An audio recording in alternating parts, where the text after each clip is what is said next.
No necesitas elegir entre fuerza y sabiduría, el error es pensar que están separadas. La mayoría cree que para cultivar el espíritu hay que soltar la espada, o que para dominar la espada hay que apagar el alma. Pero existe un punto donde acción y comprensión se funden. Donde cada movimiento físico nace de una claridad interna y la sabiduría se expresa en forma de decisión precisa, sin conflicto entre lo externo y lo profundo. En este audiolibro descubrirás cómo alcanzar ese punto, donde la espada no es solo un arma, sino una extensión de la conciencia. Aquí aprenderás a alinear cuerpo, mente e intención, hasta convertir tu forma de actuar en una meditación activa, libre de miedo, duda o ego. Pero antes de empezar, suscríbete al canal para que sigas recibiendo audiolibros como este, que no solo te entrenan por dentro, sino que transforman tu forma de estar en el mundo. Aprenderás, crecerás y te entrenarás en el arte de vivir con presencia total. Capítulo 1. La espada como espejo de la mente. El filo no corta por sí mismo. La precisión no depende solo de la técnica. La espada sigue la dirección de la mente, y si ésta no es clara, el movimiento se desvía, aunque el gesto sea correcto. Por eso, el entrenamiento no comienza en el brazo, sino en la conciencia que lo guía. No hay espada neutral. Toda acción tiene raíz. Si se empuña con miedo, la espada se vuelve torpe. Si se empuña con rabia, se vuelve descontrolada. Si se empuña con deseo de vencer, se vuelve ciega. Solo cuando la mente está vacía, sin intención de dañar ni de ganar, la espada se mueve con libertad. Y solo entonces corta lo necesario, sin excesos ni dudas. La mente desordenada no puede generar un gesto limpio. Una decisión tomada en confusión, aunque se ejecute con firmeza, deja residuos. En cambio, una decisión nacida del silencio interior atraviesa la realidad sin crear conflicto. La espada no interrumpe el flujo de las cosas, solo lo ajusta. No se trata de apagar las emociones, sino de no obedecerlas. El miedo puede estar presente. La rabia puede surgir. El deseo puede aparecer. Pero no se les permite gobernar la acción. Se les observa. Se les reconoce. Y se les suelta. Desde esa distancia nace la claridad. Cuando la mente se vuelve espejo, la realidad se refleja sin distorsión. No se proyecta interpretación, ni expectativa, ni juicio. Se ve lo que es. Y lo que se ve, determina lo que se hace. Esa es la fuente de una acción justa, no nace del pensamiento, sino de la percepción directa. La espada no es violenta por naturaleza. Se vuelve violenta cuando la intención que la mueve está contaminada. Pero cuando la intención es pura, el gesto de cortar se convierte en acto de equilibrio. No se destruye, se limpia. No se impone, se ordena. No se hiere, se delimita. El guerrero no actúa para afirmarse, sino para mantener el orden. No busca demostrar nada, ni dejar marca. Solo estar presente cuando hace falta y desaparecer cuando el gesto se ha completado. Esa sobriedad es lo que da fuerza al movimiento. No la tensión. No la intensidad. La sobriedad. La mente, entonces, debe ser entrenada no solo para ver con claridad, sino para permanecer en silencio cuando no se le necesita. Pensar menos. Observar más. Decidir desde dentro. No desde la reacción. No desde la emoción. Desde el centro. Cuando la espada se vuelve extensión de una mente lúcida, ya no hay lucha, solo ajuste. No hay conquista, solo respuesta. No hay gloria, solo exactitud. Y esa exactitud, cuando se alcanza, no necesita explicación. Se reconoce por su silencio. La espada que corta sin intención no deja cicatriz. El gesto que nace del vacío no genera resistencia. La mente que no se aferra a la victoria no conoce la derrota. En este estado, el combate se disuelve antes de comenzar, porque no hay oposición, solo comprensión. El verdadero enemigo no está frente a ti, sino dentro de ti. Es la duda que paraliza, el deseo que confunde, el miedo que distorsiona. Al reconocerlo, la espada se convierte en herramienta de autoconocimiento y cada movimiento es una oportunidad para trascender las propias limitaciones. La práctica constante no busca perfección, sino presencia. Cada corte es una pregunta: ¿desde dónde actúo? ¿Qué me mueve? ¿Estoy alineado con la realidad o con mis proyecciones?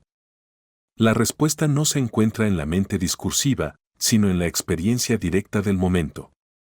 El silencio entre pensamientos es el espacio donde surge la verdadera acción. No es la ausencia de sonido, sino la presencia plena sin interferencias. En ese silencio, la espada se mueve por sí sola, guiada por la sabiduría que trasciende el ego.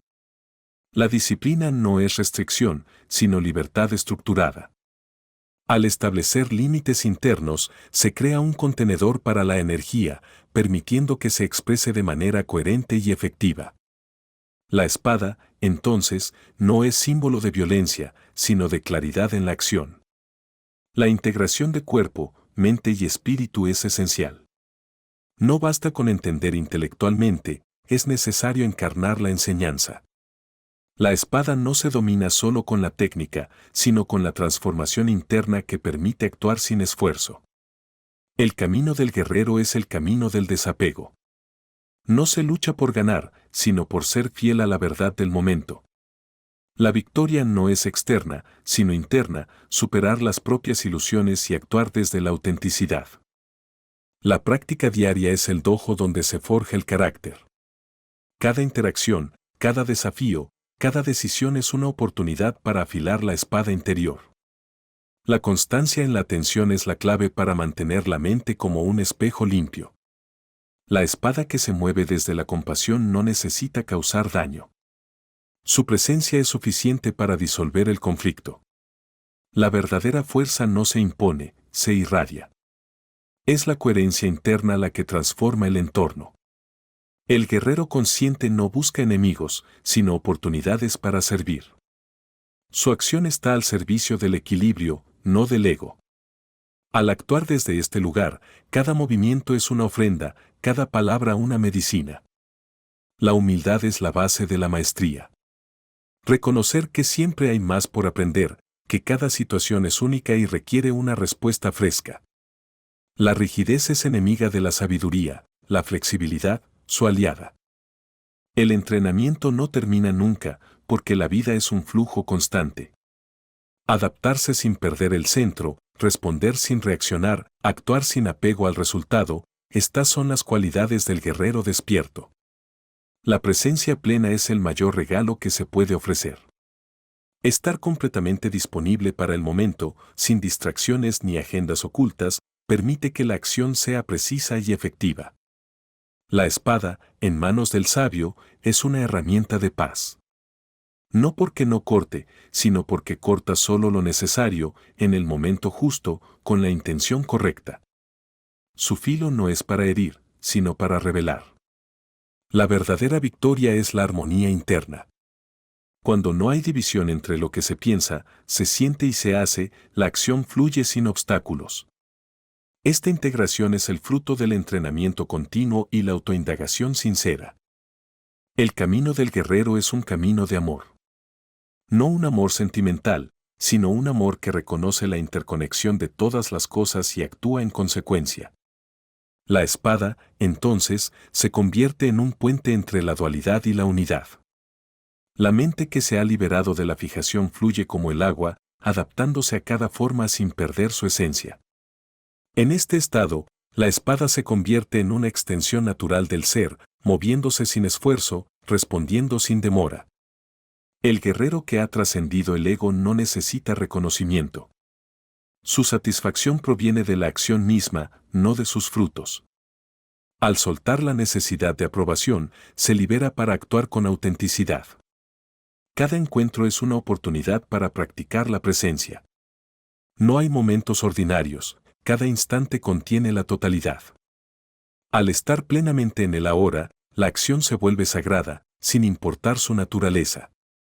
La práctica constante refina la percepción, permitiendo discernir lo esencial de lo accesorio. Esta claridad guía la acción, evitando la dispersión y enfocando la energía en lo que realmente importa. La espada, en su máxima expresión, no es un arma, sino un símbolo de discernimiento. Corta la ilusión, revela la verdad y señala el camino hacia la libertad interior. El guerrero sabio sabe cuándo actuar y cuándo esperar. Reconoce que a veces, la no acción es la respuesta más poderosa. Esta sabiduría surge de la conexión profunda con el flujo de la vida. La compasión y la firmeza no son opuestas, sino complementarias. Actuar con corazón abierto y determinación clara permite enfrentar los desafíos con integridad y eficacia. Al final, el camino de la espada es el camino del autoconocimiento. Cada corte, cada movimiento, cada silencio es una oportunidad para profundizar en la comprensión de uno mismo y del mundo. Capítulo 2. Morir antes de morir. El verdadero guerrero no teme la muerte porque ya ha muerto en vida. No a través de la desesperación ni del rechazo a la existencia, sino por haber soltado la idea de sí mismo. Quien ha dejado de proteger su identidad, su historia y su imagen, ha dado el paso más importante hacia la libertad interior. Morir antes de morir es abandonar la ilusión de que uno puede asegurar el futuro, controlar el resultado, protegerse del cambio. No se trata de resignación, sino de lucidez. La muerte es la única certeza. Quien la integra no vive con prisa ni con ansiedad, sino con entrega y serenidad. La mayoría actúa desde el miedo a perder. El miedo a no ser reconocido. El miedo a equivocarse. Pero esas acciones no son libres, solo son formas sofisticadas de defensa. Morir antes de morir es dejar de actuar para afirmarse. Es actuar porque algo debe hacerse, sin buscar nada a cambio. Cuando uno deja de luchar por preservar su imagen, la acción se purifica. Ya no se mueve por el deseo de ganar, sino por la necesidad del momento. Y esa acción, despojada de intención personal, se vuelve poderosa. No por su impacto externo, sino porque no deja residuos internos.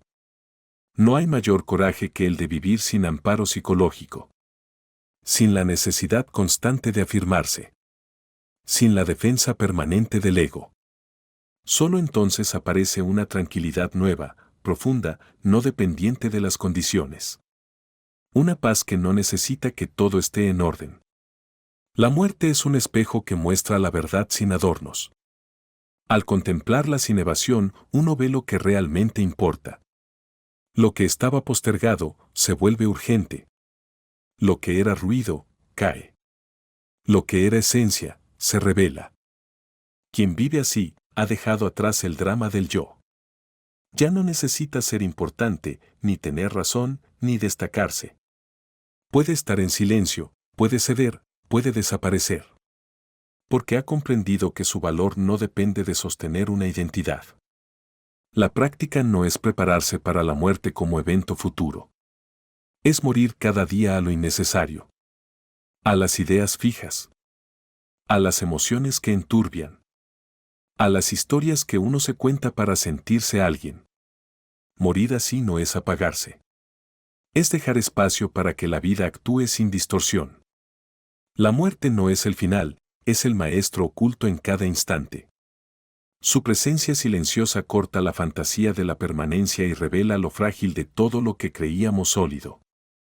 Quien la niega, vive atrapado en el deseo y el temor. Quien la contempla, se vuelve simple y real. Al integrar la muerte como parte del presente, se rompe el ciclo de la búsqueda interminable. Ya no hay necesidad de alcanzar, de demostrar, de acumular. Las metas pierden su urgencia. El presente deja de ser un puente hacia otra cosa. Se convierte en lo único que merece atención. Morir antes de morir es rendirse a la impermanencia. No como derrota, sino como aceptación consciente. Es dejar de resistirse a lo que cambia. Es dejar de construir castillos sobre arena. Es actuar con firmeza, pero sin aferramiento. Caminar sin arrastrar. Esto no implica pasividad. La acción sigue siendo necesaria, incluso vital. Pero ya no se hace desde la tensión, sino desde el desapego. Se trabaja con intensidad, pero sin identificación. Se lucha si hace falta, pero sin odio. Se elige con claridad, pero sin apego al resultado. La muerte psicológica es más difícil que la física. Porque implica soltar lo que uno cree ser. Las ideas, los logros, las heridas. Todo lo que se ha usado para definirse debe caer. Y en ese vacío, aparece una vida nueva. Más silenciosa. Más precisa. Más liviana. El que ha muerto antes de morir ya no se defiende. No necesita ser entendido, ni corregido, ni salvado. Puede estar solo sin sentirse incompleto. Puede ser rechazado sin perder dignidad. Puede vivir sin adornos, sin títulos, sin drama. Morir así es volverse espacio. Ya no se ocupa un lugar con esfuerzo. Ya no se pelea por una posición. Se está. Se camina. Se respira. La existencia deja de ser un proyecto que necesita ser justificado. Se vuelve presencia pura. Esa muerte es el inicio de una libertad incondicional. Porque una vez que uno ha soltado el miedo a desaparecer, puede entregarse por completo a lo que hay. Cada gesto, cada palabra, cada acto nace desde la raíz. No desde la necesidad de sostener una imagen, sino desde la verdad simple del instante. La libertad comienza cuando ya no hay nada que perder. El que ha muerto a sus apegos, a sus ideas fijas, a su necesidad de control, es el único que puede moverse sin temor. Ya no actúa para conservar una posición, ni para proteger una estructura. Actúa desde la disponibilidad total. Nada perturba tanto como la expectativa no cumplida. Nada calma tanto como la ausencia de expectativa. Morir antes de morir es vaciarse de futuros imaginados, de versiones del yo que se proyectaban como promesa. Es renunciar a la fantasía de un destino brillante a cambio de la lucidez de estar aquí, ahora, con lo que hay. Esa renuncia no es tristeza. Es madurez. El niño insiste en que todo debe girar a su favor. El adulto despierto deja de exigir que la vida confirme sus deseos. Ya no espera que lo amen como quiere, que lo respeten como cree merecer, que todo tenga sentido. Lo que llega es suficiente. Lo que se va, también. Morir interiormente es soltar la interpretación constante. Dejar de nombrar todo, de etiquetar, de juzgar. Cuando la mente deja de proyectar sus opiniones sobre la realidad, aparece el mundo tal como es, cambiante, frágil, silencioso, luminoso. No se necesita explicar. Se ve. Y al ver, se comprende. Quien vive desde ahí, camina con paso firme y ligero. No está escapando de nada, pero tampoco necesita aferrarse. Puede entrar en el conflicto sin perder la calma. Puede retirarse sin sentir derrota. Porque no hay identidad que proteger, solo una presencia que se expresa con claridad. Ese estado no se alcanza con más ideas. Se alcanza soltando las que ya no sirven.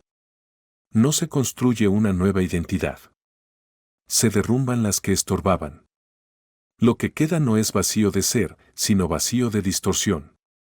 Una mente despejada. Un corazón sin peso. Esta forma de morir no se logra con violencia interior ni con autoexigencia. Se alcanza observando con profundidad. Viendo cómo uno se aferra. Cómo uno teme. Cómo uno proyecta. Y en esa observación, sin juicio, los nudos empiezan a soltarse. Lo que parecía indispensable se vuelve accesorio. Lo que parecía urgente se vuelve tranquilo. Cuando uno muere así, no deja de ser. Comienza a ser sin carga. Y desde esa ligereza, la vida ya no es un deber, ni una prueba, ni una carrera. Es un flujo que se transita sin oponer resistencia. Con atención, con firmeza, con entrega silenciosa. La muerte interior no es un evento. Es un estado permanente de renuncia consciente. No una renuncia forzada, ni una negación, sino una claridad que va deshaciendo la ilusión del yo que necesita afirmarse a través de todo. Cuando esa ilusión cae, lo que queda es una calma profunda, sin explicación. Quien ha muerto antes de morir puede evitar cualquier situación sin sentirse atrapado. Puede estar en la incomodidad sin pelear contra ella. Puede recibir elogios sin necesidad de conservarlo. Puede ser criticado sin necesidad de defenderse. La estabilidad ya no depende del entorno, sino de un asentamiento interior que no se altera con el vaivén de las formas. Esta muerte no borra las emociones, pero les quita el poder. La tristeza sigue, pero no arrastra. La ira aparece, pero no gobierna. El miedo se siente, pero no paraliza. La vida emocional se vuelve como el clima, variable, presente, pero no determinante. Lo que dirige la acción ya no son los estados pasajeros, sino una conciencia silenciosa que permanece. Morir en vida también significa terminar con el conflicto interno. Ya no se negocia con uno mismo. Ya no se debaten mil voces. No porque se haya encontrado una certeza absoluta, sino porque se ha soltado la necesidad de tenerla. La mente descansa en no saber, sin perder la atención. Ese descanso es claridad. Desde ahí, cada paso es firme porque no está buscando afirmación. Cada palabra tiene peso porque no está intentando convencer. Cada decisión se toma sin cargarla de ansiedad por el resultado. Lo que hay que hacer se hace, y lo que no corresponde, se deja pasar. La acción se vuelve limpia, precisa, sin necesidad de adorno ni justificación. Morir antes de morir no es perder nada.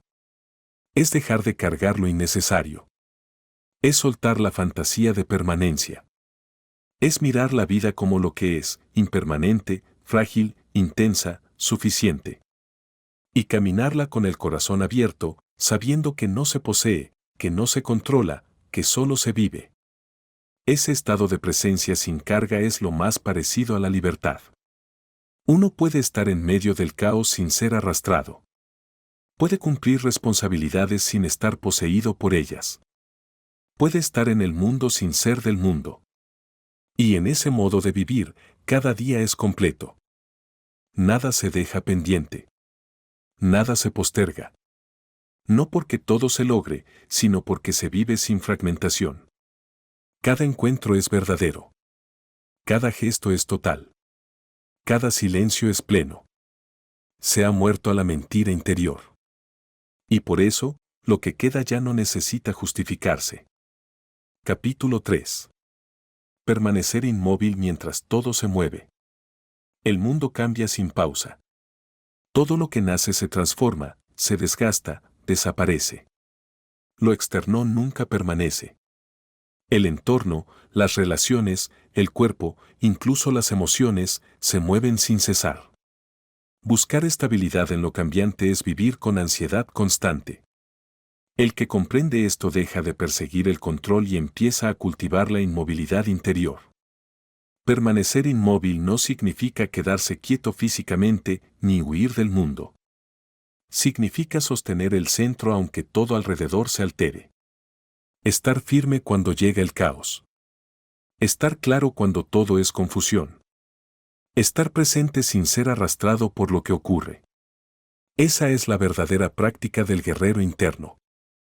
La inmovilidad interior no se alcanza con esfuerzo, sino con desapego. No se trata de endurecerse, sino de soltar la necesidad de intervenir en todo. La mente común reacciona ante cada estímulo. Se altera con el elogio, se sacude con el rechazo, se inquieta ante la incertidumbre. La mente entrenada observa sin ser atrapada. En medio del ruido, hay un punto donde todo está en silencio. Ese punto no se encuentra afuera, sino dentro. Y no aparece buscando, sino dejando de buscar. Cuando se deja de perseguir el control, cuando se abandona la resistencia, aparece ese centro firme, ese eje inamovible. La práctica consiste en regresar a ese punto cada vez que se lo olvida. No importa cuántas veces se pierda el eje. Importa cuántas veces se vuelve. La firmeza no es no caer nunca. Es volver a levantarse desde el mismo lugar de claridad. La repetición silenciosa es lo que afianza la raíz. Permanecer inmóvil mientras todo se mueve es vivir sin expectativa de que las cosas se acomoden a la medida del yo. Es actuar con decisión sin necesidad de certezas. Es escuchar sin querer controlar. Es hablar sin ansiedad por tener razón. Es simplemente estar, sin necesidad de afirmarse. El que depende del entorno para estar en paz nunca será libre. Siempre estará a merced de lo que ocurre. Cambiarán las personas, las circunstancias, el cuerpo, el tiempo. Si la calma depende de eso, será inestable. En cambio, quien aprende a sostenerse en su interior, encuentra un lugar desde donde mirar sin agitarse. Esa mirada no es distante, pero es serena. No es fría, pero es clara. Es una presencia que no reacciona desde el impulso, sino que permite que cada cosa tenga su lugar sin interferir innecesariamente. Desde ahí, la acción nace sin distorsión, sin prisa, sin carga. La inmovilidad interior no es negación de lo que se siente. Es atravesar la emoción sin dejarse gobernar por ella. La rabia puede arder, el miedo puede presentarse, la tristeza puede pesar. Pero nada de eso interrumpe la estabilidad de fondo. Las emociones pasan, pero el eje permanece. Ese eje no se construye pensando, ni acumulando saber. Se construye observando el movimiento sin entregarse a él. Aprendiendo a distinguir entre lo que ocurre afuera y lo que uno genera adentro. Y renunciando a la necesidad de interpretar todo. Muchas veces, la interpretación es más dolorosa que el hecho mismo. Cuando se ha madurado en esta práctica, ya no se necesita huir del conflicto. Uno puede estar en medio de la tormenta sin desear que se acabe. Puede ver la incomodidad sin necesidad de evitarla. Puede caminar dentro del ruido sin perder la claridad. Y esa forma de estar cambia la manera en que uno vive cada instante. Permanecer inmóvil no significa no actuar. Significa actuar desde la calma. No es inactividad, sino exactitud. Es moverse sin ser empujado, hablar sin ser dominado, decidir sin estar preso del deseo o el rechazo. En esa inmovilidad, cada gesto tiene peso, cada palabra tiene raíz. El que ha cultivado ese estado no necesita demostrar nada. No se apura por intervenir, pero si actúa, su acción tiene fuerza. Porque no arrastra inseguridad, ni busca validación. No necesita tener razón, ni salvar a nadie. Solo responde al momento con lo que ese momento pide. Nada más. Nada menos.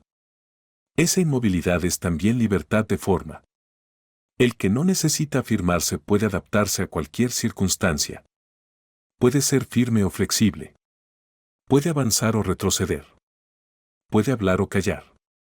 Ya no hay una identidad rígida que proteger. Solo una presencia disponible, lúcida y liviana. Esa libertad no se enseña con palabras. Se transmite con presencia. Los demás la perciben, aunque no la entiendan. Porque no hay tensión. No hay necesidad de ocupar espacio. No hay drama. Solo una claridad que atraviesa. Y esa claridad afecta, no por su volumen, sino por su ausencia de resistencia. Estar inmóvil en el centro del movimiento es la forma más alta de disciplina. Porque no requiere control, sino entrega. No exige fuerza, sino silencio. No necesita aprobación, sino verdad. Y esa verdad no depende de lo que otros ven. Se confirma en la propia calma. El centro firme no es un lugar que se alcanza y se conserva para siempre. Es un lugar al que se vuelve, una y otra vez. Cada vez que se pierde, se tiene la oportunidad de regresar. Y cada regreso lo fortalece. No hay error en caer. El error está en no regresar. Esa práctica constante es lo que forma el carácter. No la rigidez, sino la disposición a volver a lo esencial. El que cultiva esa fidelidad a sí mismo aprende a caminar con firmeza, no porque nada lo mueva, sino porque sabe regresar al eje cuando algo lo sacude. Ese eje no tiene forma, ni nombre. No se puede definir. Solo se reconoce por sus efectos. Cuando uno está en él, todo se vuelve claro. No porque todo sea fácil, sino porque se ve con profundidad. No porque todo se resuelva, sino porque uno ya no depende de resolverlo para estar en paz. El mundo seguirá cambiando. Las crisis seguirán llegando. Las emociones seguirán presentándose. Pero quien ha aprendido a permanecer inmóvil en medio de todo eso, vive de otro modo. Ya no necesita que las cosas estén bien para estar bien. Ya no depende de la fuera para sostenerse. Y desde ahí, cada día es vivido sin apuro. Cada decisión es tomada sin ansiedad. Cada encuentro es atravesado sin disfraz. Porque se ha comprendido lo esencial, que todo cambia, pero hay algo en uno que puede ver ese cambio sin ser arrastrado. Y vivir desde ese punto es vivir desde la verdad. Capítulo 4. La victoria sin enemigo. La mente común solo concibe la victoria como el resultado de un enfrentamiento. Ganar implica vencer a otro, imponerse, destacarse. Pero esa idea perpetúa la dualidad: si uno gana, otro pierde. Si uno sube, otro cae. En ese juego, no importa cuán justo parezca el resultado, siempre habrá división, tensión y conflicto. La verdadera victoria ocurre cuando ya no hay enemigo. No porque no haya oposición, sino porque se ha disuelto la necesidad de combatir. El que ya no se siente atacado no necesita defenderse. El que ha trascendido el deseo de afirmarse ya no necesita superar a nadie. La victoria sin enemigo nace de haber vencido la raíz del conflicto interior. No se trata de ignorar el conflicto externo. Se trata de verlo sin participar de su lógica. Si alguien te ataca y tú no te conviertes en lo que él quiere que seas, ya no hay combate. Si alguien te juzga y tú no sientes que debes defender una imagen, el conflicto se vacía. El enemigo pierde su forma cuando no encuentra con qué chocar. Esta forma de vencer no se entiende desde el ego. Porque no hay gloria, ni protagonismo, ni relato heroico. Nadie aplaude la victoria silenciosa. Pero su efecto es más profundo: se interrumpe el ciclo de la violencia, se desactiva la cadena de la reactividad, se rompe la ilusión de la separación. El que actúa desde este lugar no busca imponerse, sino disolver la causa del conflicto. Si habla, no es para ganar. Si se calla, no es por miedo. Si se retira, no es por debilidad. Cada gesto nace desde la comprensión de que la verdadera fortaleza es no tener nada que proteger. El enemigo más persistente no está afuera. Está dentro. Es la voz que exige tener razón. Es el impulso de dominar. Es la necesidad de sobresalir. Mientras esa voz esté al mando, todo será una batalla. Se buscará ganar incluso en los momentos de paz. Se creará oposición incluso en los vínculos más cercanos. Vencer sin enemigo es haber reconocido esa voz interna y haber dejado de obedecerla. No porque se la haya eliminado, sino porque se la ve sin dejarse arrastrar. Esa distancia es libertad. Ya no es necesario callar al ego. Basta con no darle el mando. Esta forma de vivir permite estar en medio de la tensión sin alimentar el fuego. Uno puede escuchar sin responder. Puede actuar sin agredir. Puede sostener su punto sin volverse rígido. Porque ya no necesita que el otro pierda para sentirse entero. La energía que antes se usaba para defender la imagen ahora queda disponible. La atención que antes se perdía en discusiones ahora se concentra en la acción justa. La mente que antes buscaba cómo vencer, ahora solo busca ver con claridad. Esa claridad es el nuevo campo de batalla. Y en él, no hay rivales. Solo hay realidades que se ven o no se ven. Cuando se ve con profundidad, no hace falta luchar. Lo que no corresponde se cae por sí solo. Lo que está cargado de mentiras se disuelve. Lo que es esencial se mantiene, sin esfuerzo. La realidad no necesita ser manipulada. Solo reconocida. La victoria sin enemigo transforma la manera de actuar. Ya no hay estrategia para imponerse, solo intención de alinearse. Ya no hay necesidad de aplastar al otro, solo de sostener lo verdadero. Se puede ser firme sin violencia, claro sin dureza, determinado sin agresión. Este tipo de fuerza es tranquila. No se nota por el volumen de la voz, ni por la cantidad de palabras. Se nota por la estabilidad. Por la ausencia de tensión. Por la serenidad que se mantiene incluso cuando el otro espera un ataque o una respuesta impulsiva. Vivir así no es retirarse del mundo.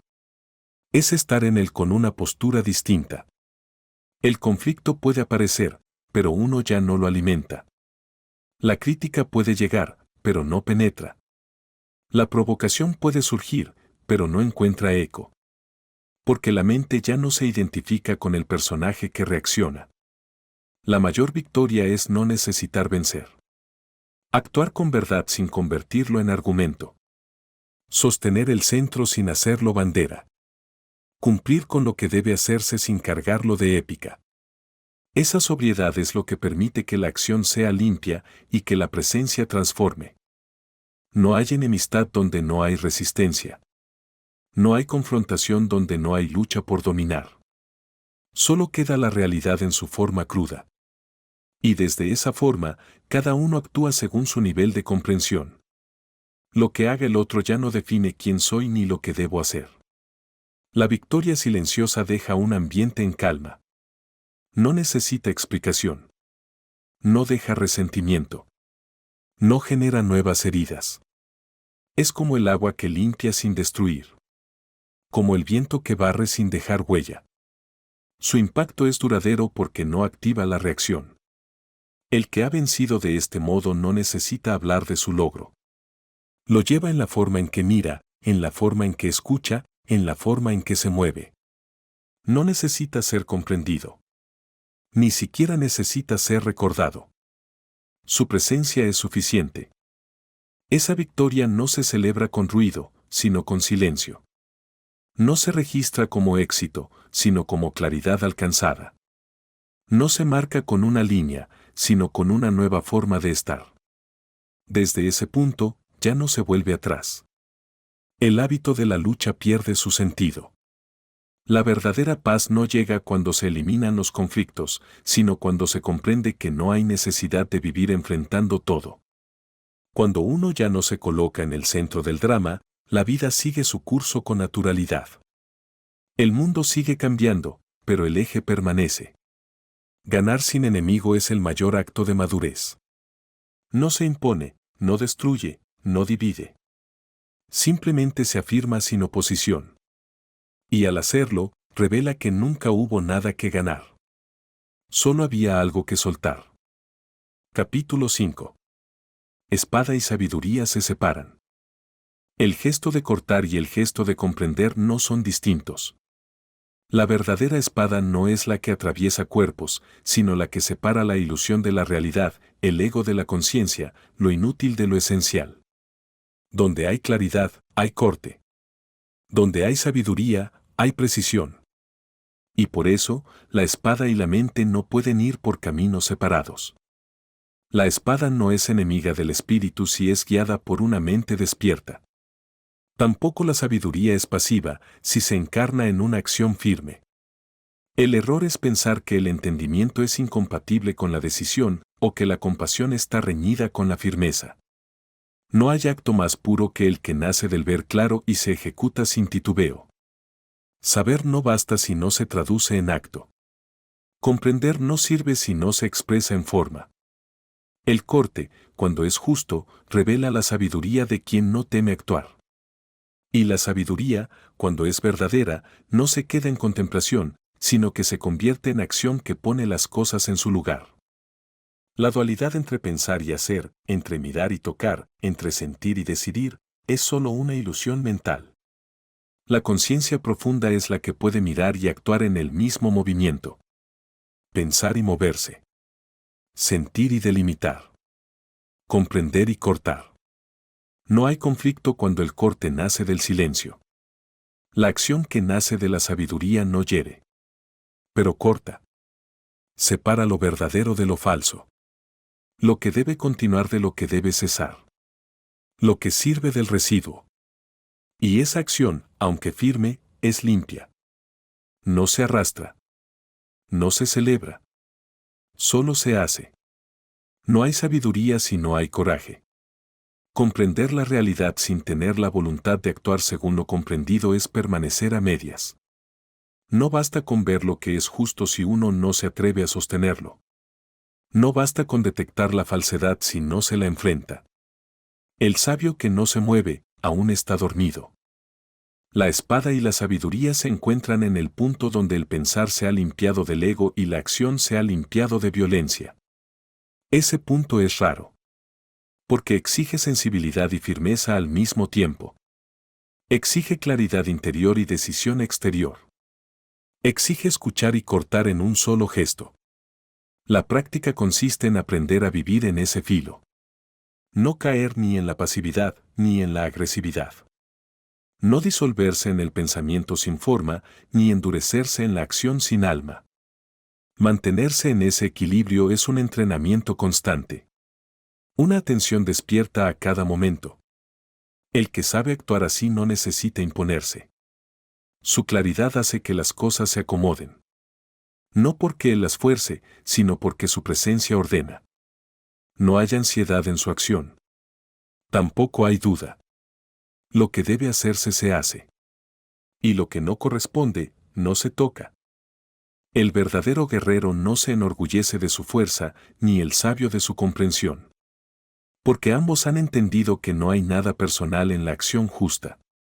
Solo un flujo que atraviesa. Y cuanto menos uno se interpone, más limpio es el gesto. El acto más sabio no siempre es el más amable. A veces es necesario cortar. Decir no. Retirarse. Detener al otro. Proteger el silencio. Señalar un límite. Esa acción, si nace del ver claro y no del impulso, es una forma de cuidado. No de destrucción. La espada en manos de la sabiduría nunca actúa por orgullo. Ni por venganza. Ni por reacción. Solo actúa cuando es preciso. Cuando hay algo que daña y debe cesar. Cuando hay una confusión que debe aclararse. Cuando hay una energía que debe ser contenida. La sabiduría sin espada es débil. La espada sin sabiduría es peligrosa. Solo juntas revelan su verdadero sentido. No como fuerza que se impone, sino como presencia que pone orden. No como método, sino como expresión del vacío interior convertido en forma. Ese vacío no es ausencia, es disponibilidad. El sabio no actúa porque quiere, sino porque es necesario. No responde desde lo que le conviene, sino desde lo que el momento pide. Su cuerpo, su voz, su decisión, ya no son propiedad del yo. Son expresión del instante vivido desde el centro. Y esa actitud se entrena. No se improvisa. Cada vez que uno observa antes de moverse, cada vez que elige callar antes de explicar, cada vez que sostiene el eje mientras todo lo tienta a perderlo, la sabiduría afila la espada sin violencia. La verdadera maestría es invisible. No se nota por el brillo del gesto, sino por la ausencia de esfuerzo. La espada del sabio corta sin dejar huella. Su paso ordena sin necesidad de imponer. Su mirada disuelve el conflicto antes de que estalle. No porque evite el choque, sino porque su presencia neutraliza la tensión. Esa forma de actuar no es leída por todos. Algunos la confunden con debilidad. Otros con frialdad. Pero quienes tienen ojos atentos reconocen algo raro en esa acción. No hay lucha. No hay cálculo. No hay necesidad. Solo claridad. La espada y la sabiduría no se encuentran en la técnica ni en el conocimiento acumulado. Se encuentran en el silencio que queda después de actuar. Si ese silencio es limpio, si no hay eco de culpa, ni de vanidad, ni de duda, entonces el gesto fue verdadero. Esa es la única prueba. Vivir así es caminar por el mundo sin ruido interior. No significa no equivocarse, pero sí corregirse sin drama. No significa no sentir, pero sí no enredarse. No significa no actuar, pero sí actuar sin dejar residuo. Cuando la mente y la acción están unidas, ya no hay separación entre el que ve y el que hace. Solo queda un cuerpo que se mueve según la conciencia. Y cuando eso ocurre, la espada y la sabiduría se han vuelto una sola cosa. Capítulo 6. Ver sin elegir. La mente común ve para decidir. Mira buscando qué le conviene, qué puede evitar, qué puede alcanzar. Pero ese ver no es ver. Es una búsqueda disfrazada de observación. No se está viendo lo que es, sino filtrando la realidad a través del deseo y el miedo. Elegir lo que ver ya es una forma de ceguera. Ver sin elegir es contemplar sin preferencia. No rechazar lo que incomoda. No aferrarse a lo que agrada. No interpretar lo que se presenta, sino simplemente dejarlo ser. Cuando uno ve así, la mente no interviene. Solo se abre. Y en esa apertura, aparece una claridad que no puede forzarse. La práctica del guerrero no comienza con el movimiento. Comienza con la mirada. Una mirada que no selecciona. Que no excluye. Que no se acelera por ansiedad ni se cierra por juicio. Esa mirada es la raíz de toda acción justa. Si el ver está contaminado, la acción no estará tan bien. Ver sin elegir no significa renunciar a actuar. Significa no actuar desde la confusión. La mente que ha visto sin filtrar sabe qué hacer sin necesidad de deliberar. No porque haya una fórmula, sino porque la realidad muestra lo que requiere. El gesto nace del ver, no del pensar. Quien ha desarrollado esta forma de ver, ya no necesita preguntar qué está bien o mal. No porque se vuelva indiferente, sino porque ha aprendido a ver la totalidad sin imponer su interpretación. Y cuando se ve la totalidad, la acción correcta aparece sin esfuerzo. El juicio es el primer velo. Cada vez que uno califica, se aleja de la cosa misma. El juicio crea división, esto es bueno, aquello es malo. Esto lo quiero, esto no. Esta persona me agrada, esta otra me amenaza. Con cada juicio, la percepción se estrecha. Y en esa estrechez se pierde la verdad del instante. La mente entrenada en ver sin elegir observa incluso el juicio, pero no se identifica con él. Deja que el juicio aparezca y pase, como una nube. Lo importante no es suprimirlo, sino no dejar que dirija la mirada. No caer en el hábito de interpretar antes de ver. Cuando uno aprende a ver de este modo, descubre que muchas de sus reacciones no eran necesarias. No hace falta defenderse todo el tiempo. No hace falta corregir todo lo que no encaja. No hace falta responder a cada estímulo. Gran parte del ruido interior se disuelve cuando se deja de intervenir compulsivamente en lo que aparece. Ver sin elegir es también ver sin pasado. No mirar con las referencias acumuladas, con las heridas sin cerrar, con las ideas que uno ya tiene sobre todo. Es mirar como si fuera la primera vez. Porque lo es. Lo que ocurre ahora nunca ocurrió antes. Y si se lo ve con ojos limpios, revela lo que necesita ser hecho. Esa mirada no es pasiva. Es radicalmente activa. Pero no hacia afuera, sino hacia adentro. Requiere coraje, porque ver lo que es infiltrar puede doler. Puede incomodar. Puede cambiarlo todo. Pero también es lo único que libera. Ver sin elegir es abrirse a todo sin perder el eje. Recibir lo agradable y lo desagradable con la misma estabilidad. No porque todo sea lo mismo, sino porque nada tiene el poder de arrastrar al centro. La mente deja de girar como veleta y se vuelve como una montaña, inmóvil, pero atenta. En ese estado, cada cosa ocupa su lugar. El elogio no infla. La crítica no derrumba. El placer no atrapa. El dolor no invade. Todo pasa por el campo de la conciencia, pero nada se queda si no se le da permiso. Esa es la libertad real, no la que evita lo incómodo, sino la que no es gobernada por lo que ocurre. El error más común es creer que la claridad viene después de elegir bien. Pero en realidad, elegir bien solo ocurre cuando ya hay claridad. Y la claridad solo aparece cuando se ha renunciado a intervenir antes de ver. La elección impulsiva oscurece. El ver pleno ordena. El guerrero no decide apresuradamente. No reacciona por reflejo. Espera a ver con precisión. Y cuando ve, ya no necesita elegir. La acción brota. No hay duda. No hay división. No hay alternativas. Solo hay lo que debe hacerse. Ver sin elegir también significa ver sin desear controlar. No empujar la situación hacia un resultado. No manipular para evitar un miedo. Dejar que el instante muestre su forma completa, aunque desafíe las expectativas. Esa humildad ante lo que es lo que permite actuar con verdad. Cuando se ha aprendido a ver así, se vive desde otro lugar. No hay apuro. No hay dramatismo. La mente se vuelve transparente. Y en esa transparencia, el mundo se muestra tal como es, cambiante, incierto, pero suficiente. No hace falta adornarlo. Solo habitarlo con atención. Esa mirada serena no elimina el conflicto, pero lo ve sin agregarle historia. No convierte el error en identidad. No convierte la tensión en amenaza. Cada situación es lo que es. Y desde ahí, se actúa sin peso. Sin lucha interior. Sin interferencia. El cuerpo se vuelve más ligero. La palabra más exacta. El gesto más simple.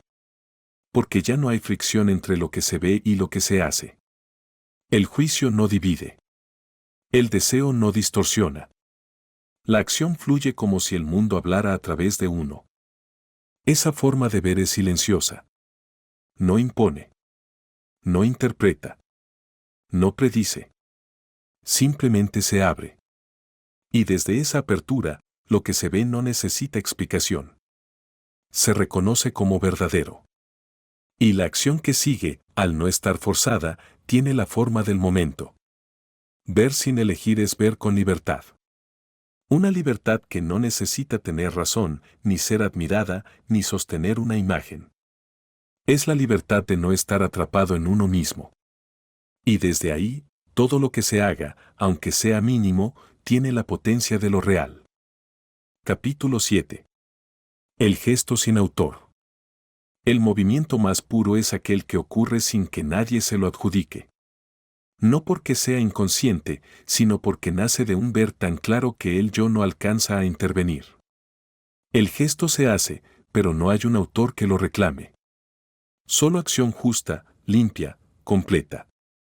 La mayoría de los actos están cargados de intención personal.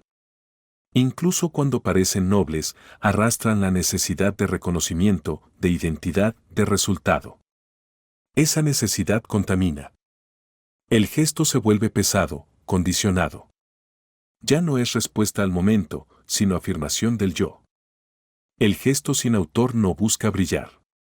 No necesita ser visto, ni aplaudido, ni registrado. Ocurre y se disuelve. Su fuerza está en que no depende de quien lo realiza. Es como una ola que nace del viento, no tiene dueño, pero deja huella. Y esa huella es limpia porque no arrastra historia. Para llegar a ese estado, hay que aprender a despersonalizar la acción. No renunciar a actuar, sino renunciar a cargar con cada cosa que se hace. No convertir cada palabra en un signo de valor. No convertir cada paso en una construcción de identidad. Actuar y soltar. Eso no significa actuar sin atención. Al contrario. Requiere atención total. Pero una atención sin apropiación. Una presencia que no interfiere. El cuerpo, la palabra, el movimiento suceden desde un centro que no se afirma, solo observa. Desde ahí, cada cosa encuentra su forma justa. El yo busca autoría. Quiere ser el que hizo, el que logró, el que dijo. Incluso en la espiritualidad, busca ser el que entendió. Pero cada vez que la acción se convierte en historia personal, pierde su pureza. Se convierte en relato. En carga. En algo que hay que sostener. El gesto sin autor se reconoce por lo que deja, nada que justificar, nada que defender, nada que lamentar. Fue lo que debía ser. Y basta. No se revisa mentalmente una y otra vez. No se convierte en argumento. No se transforma en máscara. Este tipo de acción es silenciosa incluso si es visible. No impone, no exige, no reacciona. No genera conflicto. No entra en disputa. Simplemente se manifiesta. Y lo que no corresponde, no se fuerza. Lo que ya cumplió su ciclo, se suelta sin esfuerzo. La práctica consiste en ver cuando aparece el yo queriendo firmar la acción. Cuando se infiltra el deseo de que te reconozcan, de que te entiendan, de que te confirmen. Y en ese instante, soltar. Recordar que la acción es suficiente si es verdadera. No necesita ser propiedad de nadie. Cuanto más se practica, más se aligera la carga. Ya no hay tanto que sostener. Ya no hace falta contar todo lo que uno ha hecho. Ya no hace falta construir una imagen a partir de lo logrado. El gesto habla por sí solo. Y si no habla, también está bien. El cuerpo sabe actuar sin interferencia. El problema no está en el cuerpo, sino en la mente que quiere controlar. Cuando el pensamiento se retira, el gesto encuentra su ritmo. La acción nace del silencio, no del cálculo. Y eso no es desorden, es precisión. El gesto sin autor no es torpe ni improvisado. Es exacto. Porque no se distorsiona por el deseo de agradar ni por el miedo a errar. No hay tensión, porque no hay afirmación del yo. Lo que ocurre fluye con la forma del instante. No hay pretensión. Solo ajuste. Ese ajuste es sabiduría en movimiento. Pero no se llama así. No se nombra. No se señala. Solo ocurre. Y porque no se impone, se vuelve eficaz. La acción que no busca controlar tiene más impacto que la que intenta dominar. Vivir así es habitar una forma de ligereza que libera. No se deja de actuar, pero se deja de cargar. No se deja de hablar, pero se deja de explicar. No se deja de sentir, pero se deja de narrar. El yo sigue apareciendo, pero ya no interrumpe. El gesto sin autor es la expresión más alta de la madurez espiritual. Porque no busca nada para sí. No busca recompensa, ni rastro, ni eco. Es como el paso de quien camina con firmeza en la arena, deja huella, pero el viento se la lleva. Y no importa. El sabio actúa así. No porque se niegue, sino porque ha dejado de necesitar afirmarse. Ya no necesita que lo vean, ni que lo sigan, ni que lo comprendan. Cada acción suya nace del ver y muere en el instante. No se acumula. No se convierte en identidad. Ese modo de estar no puede fingirse. Se siente. Es natural, como el agua que fluye sin querer impresionar. No se agarra a las formas, pero tampoco las rechaza. Puede adaptarse sin perderse. Puede retirarse sin desaparecer. El gesto sin autor no se enseña con técnicas. Se cultiva en el silencio. En el mirar sin juicio. En el hacer sin carga. En el renunciar a la gloria. Es una consecuencia, no un objetivo. Y aparece solo cuando el yo deja de intervenir. Ese dejar de intervenir no es negación, es humildad. Es entender que la verdad no necesita un nombre encima. Que la belleza de la acción justa está en su anonimato. Que la fuerza de lo real está en su falta de pretensión. Cuando el gesto ya no pertenece a nadie, se vuelve universal. Habla sin palabras. Aclara sin imponer. Atraviesa sin herir. Y entonces, uno descubre que siempre estuvo ahí, esperando que el yo se hiciera a un lado. Capítulo 8. Caminar sin dejar huella. El que actúa buscando dejar rastro, queda atrapado en su propia historia. Cada paso que da lo ata más a la imagen que quiere construir. Busca ser recordado, admirado, validado. Pero cuanto más carga con esa necesidad, más se aleja del centro. Porque su acción ya no nace del instante, sino del deseo de ser algo. Caminar sin dejar huella es actuar sin dejar rastro de ego. No significa no hacer, ni borrar los hechos. Significa no marcar el terreno con intención personal. Pasar por el mundo sin convertir la experiencia en afirmación del yo. Hacer lo que debe hacerse y seguir, sin necesidad de aplauso ni relato. El deseo de permanecer, de ser notado, de quedar, es una forma de apego a la forma. Pero todo lo que se fija, se endurece. Y todo lo que se endurece, se vuelve frágil. La verdadera fuerza está en la fluidez. En actuar con plenitud y luego soltar. Como el agua que limpia y sigue. Como el viento que toca y no se detiene. El que camina sin dejar huella no está desconectado. Está plenamente presente. Pero no se aferra. No necesita que lo reconozcan. No busca ser indispensable. Puede estar en el centro o a un lado. Puede hablar o callar. Puede actuar o desaparecer. Porque no necesita ser visto para estar en paz. El paso liviano no es el que evita, sino el que no arrastra. No hay carga emocional, ni expectativa, ni residuo. El acto es total, pero no se guarda. No se repite mentalmente. No se transforma en un capítulo más del personaje. Se vive. Se completa. Y se deja. Quien vive así puede dar lo mejor sin quedar ligado. Puede amar sin poseer. Puede enseñar sin hacerse maestro. Puede construir sin identificarse con lo que construye. Su acción es generosa, pero no dependiente. Porque no nace del deseo de afirmarse, sino del fluir natural de su conciencia. Caminar sin dejar huella no es desaparecer. Es estar sin imponer. Es moverse sin sobreescribir la realidad. Es respetar el silencio del mundo y actuar dentro de él con atención, con sobriedad, con exactitud. Y luego, no quedarse. No repetir.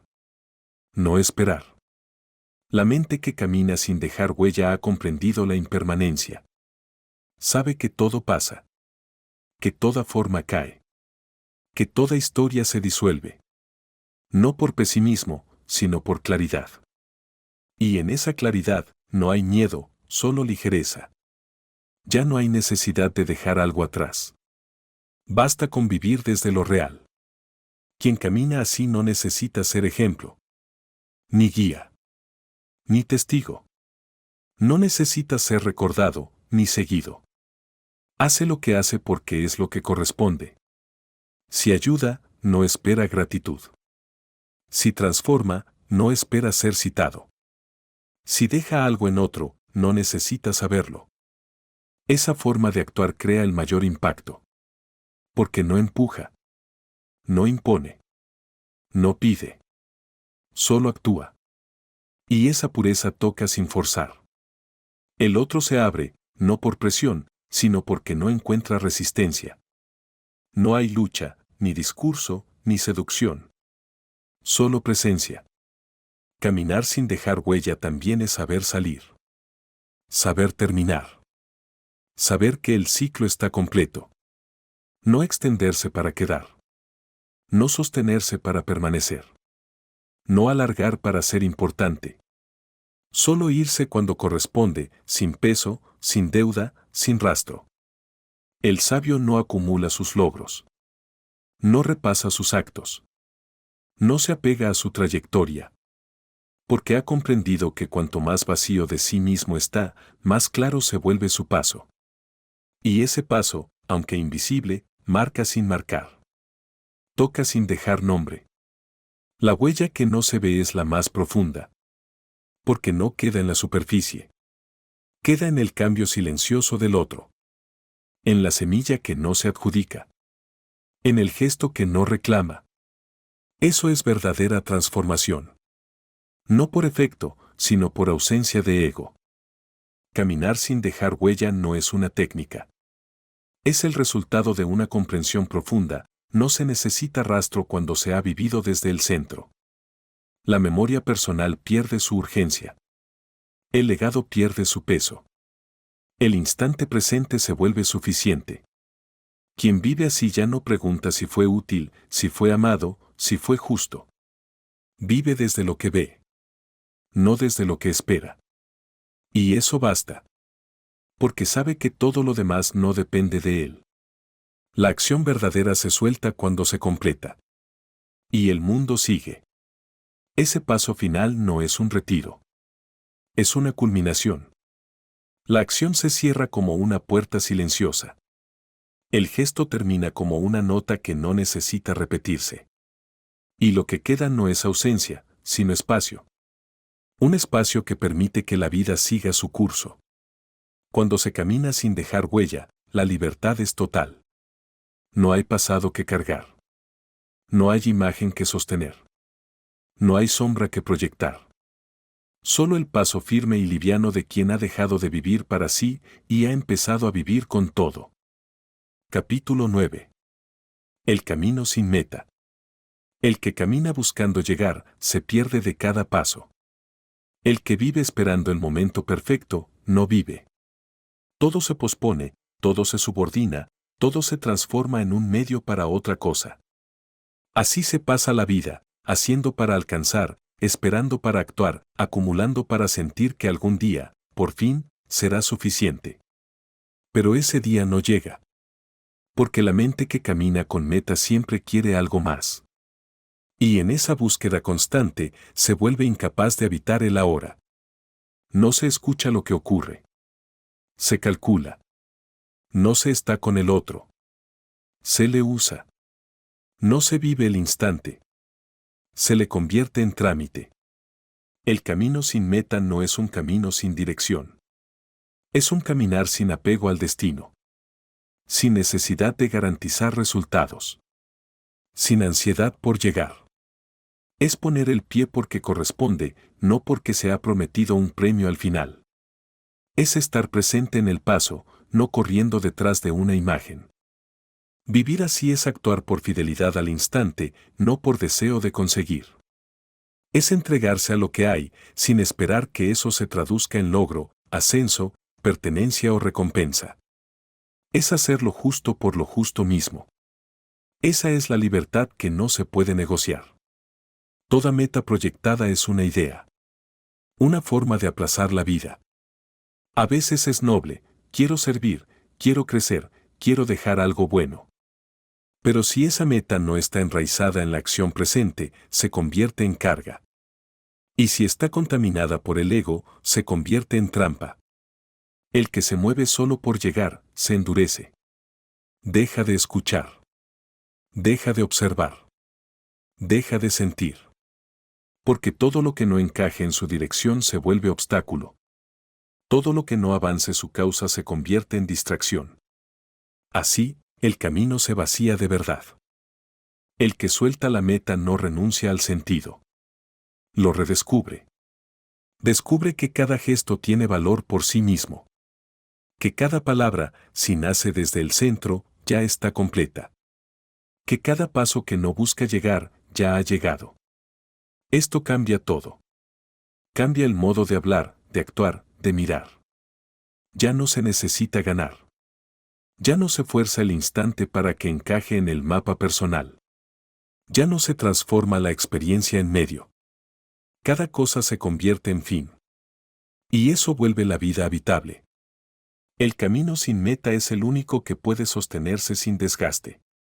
Porque no está empujado por la frustración ni tironeado por el deseo. Se sostiene por atención. Por coherencia. Por entrega. Uno hace lo que hace porque es lo que debe hacerse. No porque esté prometido algo al final. Esa actitud permite moverse sin rigidez. Cambiar de rumbo sin miedo. Escuchar nuevas señales sin resistirse. Porque no hay nada que defender. No hay plan que proteger. No hay identidad que afirmar. Solo hay el paso que toca. Y eso basta. Quien camina así puede permanecer en el mismo lugar o avanzar kilómetros. Puede hacer mucho o hacer poco. Puede ser visible o invisible. Porque no mide su camino por la distancia recorrida, sino por la honestidad del paso. Esa honestidad es radical. No necesita excusas. No necesita testigos. Se sabe si el paso fue verdadero por lo que queda después, ligereza, silencio, claridad. Si queda duda, orgullo o ansiedad, es que el paso fue falso, aunque haya parecido correcto. El camino sin meta no está hecho de objetivos. Está hecho de presencia, de profundidad, de actos sencillos hechos con conciencia. Y eso es lo más difícil de sostener, no dispersarse en la búsqueda de algo más. No huir de la hora bajo el disfraz de propósito elevado. Vivir así exige soltar mucho. Soltar la idea de éxito. Soltar la necesidad de llegar. Soltar el impulso de comparación. Y quedarse con lo simple, este instante, esta acción, este cuerpo, esta respiración. Nada más. Pero ese nada más lo contiene todo. Porque cuando uno se entrega del todo a la hora, todo está incluido. No hace falta buscar sentido. El sentido se vuelve evidente. No hace falta construir identidad. Uno se reconoce en el gesto silencioso de estar. Y entonces, uno puede caminar toda la vida sin meta, sin mapa, sin relato. Pero sin perderse. Porque se ha encontrado en lo único que no cambia, el estar plenamente en lo que hay. Ese es el verdadero camino. El que no necesita meta porque ya está completo en cada paso. Capítulo 10. La sabiduría no se acumula. Todo lo que se acumula se vuelve peso. Incluso lo más sutil. Incluso lo que parece elevado. Cuando uno empieza a guardar experiencias, aprendizajes, frases, certezas, lentamente se construye una nueva prisión, la del que cree que sabe. Y ese saber, en lugar de liberar, encierra. La sabiduría no es una colección de ideas. No es una biblioteca interior. No es una estructura que se levanta con esfuerzo. Es lo contrario, es lo que queda cuando uno deja de sostener conceptos. Es claridad sin carga. Ver sin comparar. Actuar sin referirse al pasado. El error común es creer que mientras más se aprende, más sabio se vuelve uno. Pero si ese aprendizaje se transforma en afirmación personal, en historia, en autoimagen, entonces ya no es sabiduría. Es información. Y la información, cuando se acumula sin disolverse en la acción viva, se endurece. Se convierte en obstáculo. La verdadera sabiduría es como el agua. No se retiene. Fluye. No se guarda en un recipiente fijo. Se adapta. Y si se la deja quieta, se estanca. Solo cuando circula permanece limpia. Solo cuando no se apropia, sigue siendo útil. El sabio no es el que recuerda más, sino el que ve mejor. No el que tiene más frases para citar, sino el que puede mirar sin interferencia. Porque la mirada limpia no necesita apoyarse en lo que supo antes. Basta con abrirse al instante y dejar que el instante revele lo que hay que ver. Eso no significa desechar la experiencia. Significa no convertirla en regla. Significa no trasladar lo vivido como fórmula. Lo que sirvió ayer, puede estorbar hoy. Lo que fue claro entonces, puede ser ruido ahora. Por eso el sabio no se aferra ni siquiera a su propia sabiduría. Esa flexibilidad no es debilidad. Es madurez. Porque quien no se aferra, puede cambiar. Puede adaptarse sin traicionarse. Puede aprender de nuevo, cada día, aunque haya enseñado durante años. Puede reconocer que no sabe, aunque otros lo vean como guía. El que acumula saber teme perderlo. Y ese temor lo vuelve rígido. Se defiende. Se repite. Se aferra a sus ideas como a un bastón. Pero ese bastón, tarde o temprano, se rompe. Porque la vida no responde a las categorías. Es movimiento puro. Y solo quien está vacío puede moverse con ella. No hay saber definitivo. Solo hay comprensión momentánea. Ver algo claramente en un instante no garantiza que lo veremos siempre. Por eso el verdadero entrenamiento es aprender a ver de nuevo. No repetir lo visto, sino estar disponible para verlo otra vez, como si fuera la primera. Esa disponibilidad exige humildad. La humildad de quien no se siente dueño de nada. De quien sabe que la comprensión no es suya, sino un reflejo de su disposición interior. Cuando esa disposición desaparece, la claridad también se va. Por eso el sabio se vacía una y otra vez. No guarda lo que aprendió. No colecciona. No se decora con lo vivido. Permanece abierto. No como alguien ignorante, sino como alguien despierto. Porque ha comprendido que el saber verdadero no se guarda, se deja pasar. Y cuando se deja pasar, cuando no se lo apropia, ese saber vuelve a uno cada vez que hace falta. No porque se lo invoque, sino porque se vuelve parte del cuerpo, del gesto, de la forma de estar. Entonces no hace falta nombrarlo. Está ahí, como una respiración. El maestro no es el que acumula respuestas, sino el que vive sin necesidad de afirmar su rol. Su enseñanza es el modo en que está presente. El modo en que habla sin cargar las palabras. El modo en que escucha sin corregir. El modo en que camina sin dejar peso. Esa enseñanza no necesita ser explicada. Se transmite sola. Porque está viva. Porque no está fijada en un discurso. Porque no se construye sobre sí misma. Se ofrece y se disuelve. Se manifiesta y se va. Como el gesto justo. Como la acción verdadera. El que vive así no necesita proteger lo que sabe. No necesita defender lo que entendió. Puede contradecirse, si eso sirve. Puede quedarse en silencio, si eso aclara. Puede soltar su lugar, si ya no hace falta. Porque no está comprometido con ser sabio. Está comprometido con la verdad. Y la verdad no se acumula. Se reconoce. Una y otra vez.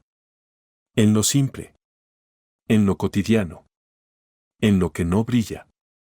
La sabiduría que permanece es la que no se intenta guardar. La que no tiene dueño. La que se vive sin nombrarla. Y por eso, transforma. Capítulo 11. La enseñanza que no se transmite. No todo lo que puede verse, puede decirse. Y no todo lo que puede decirse, puede ser comprendido. Hay verdades que no se enseñan. No porque se oculten, sino porque solo pueden ser descubiertas en la experiencia directa.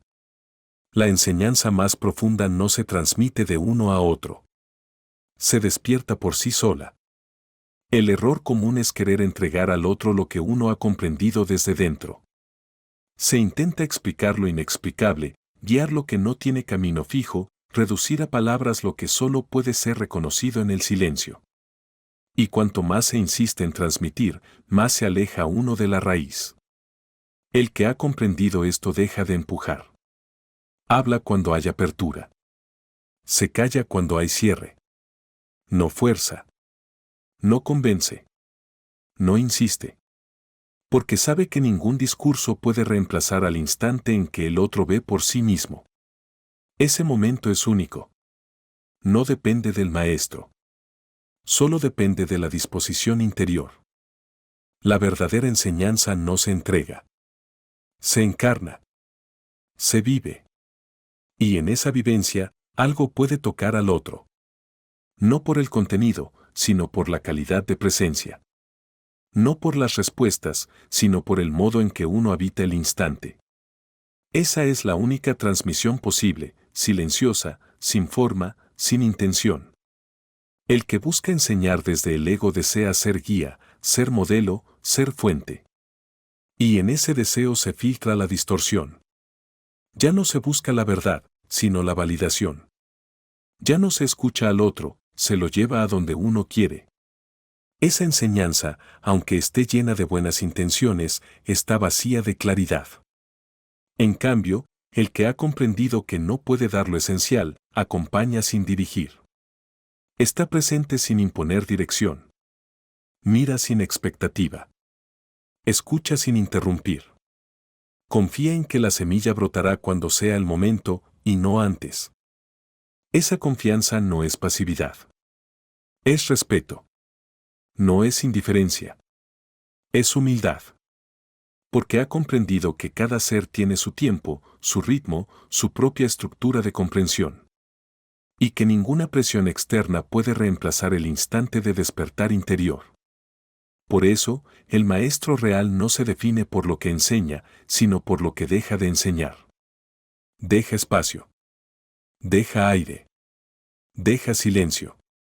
Porque ha descubierto que en ese espacio es donde ocurre la verdadera comprensión. No en el discurso. No en la repetición. En el vacío. La enseñanza profunda no apunta a transmitir contenido, sino a vaciar al otro de interferencias. No llena, limpia. No agrega, deshace. Por eso, muchas veces no se siente como enseñanza, sino como desarme. El otro se despoja de lo innecesario y, al hacerlo, ve. Pero para que eso ocurra, uno mismo debe haber aprendido a soltar su propio peso. No se puede acompañar al otro hacia el vacío si uno aún necesita ser visto como sabio. No se puede guiar sin ruido si uno aún carga con el deseo de tener razón. Por eso, el verdadero maestro es el que ya no se piensa como tal. En su presencia, el otro no siente presión. No se siente pequeño, ni forzado, ni condicionado. Se siente libre. Libre para abrirse o para no hacerlo. Libre para seguir o para detenerse. Y en esa libertad, algo se abre. Algo se vuelve posible. La enseñanza que no se transmite, sin embargo, toca.